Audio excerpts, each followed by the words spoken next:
matchup, certainly. And then the final matchup of the week, let's be honest, this is the game that everybody cares about. The New York Jets, the Super Bowl champion 2023 New York Jets. Are you ready to see Aaron Rodgers tear it up and lead this New York Jets offense? I think what's going to catch people out is that Aaron Rodgers isn't going to play as fast as we might hope for fantasy. And I think Aaron Rodgers is going to play the way Aaron Rodgers likes to play. You know, we're hearing it out of Green Bay about how they're talking about how it's fun to play at a faster pace and, you know, it's nice to do all that. I can't believe that Aaron Rodgers is suddenly going to be slightly more gung-ho just because he's in New York. I can't, you know, Aaron Rodgers cares about throwing interceptions. Like him and James Winston are absolutely on polar ends of the scale when you talk about stuff like that. He doesn't want to throw interceptions. I think the Jets, this could be it could be a very good game for them. And I think it could be a very close game for them. I just lean towards the more intriguing stuff for me is on the Buffalo side, because I think Breece Hall and Dalvin Cook, they're both coming back from injuries. Neither of them seems to have a particular stranglehold on the touches. It wouldn't be a surprise if Michael Carter ends up mixing in a bit for this first couple of weeks. Garrett Wilson is going to be the alpha, but how many passes per game is he really going to catch?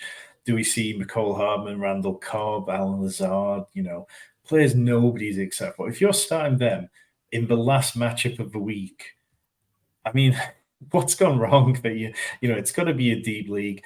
But on the Buffalo side of things, healthy Gabe Davis is going to be huge. I really expect him to be the kind of post-hype sleeper this year that people are going to be going, okay, yeah, we faded him too heavily. Dalton Kincaid, do we see him? What's his snap count look like? How often is he on the field? I don't care whether he ends up getting a touchdown in week one. I want to see what the alignments look like when he's out there. And of course, yeah, James Cook, is he ready to be a workhorse, or does he just end up getting vultured by Damian Harris? And does Damian Harris turn into this year's version of Jamal Williams? Yeah, I'm fascinated to see what Buffalo is going to do with that kind of third receiver. We know Stephon Diggs is going to be on the field. We know Gabe Davis is going to be on the field. Are we going to see Dalton Kincaid used as that big slot? Or are we going to see someone that was a sneaky under-the-radar acquisition in the offseason, like Deontay Harty, be what they hoped Isaiah McKenzie was going to be last year and never really delivered? The one player you've not mentioned his name, but I think is a potential sneaky dart throw in this game, is Tyler Conklin. There's been some reports in The Athletic that he could be the number 2 target for the Jets. We've seen Alan Lazard injured.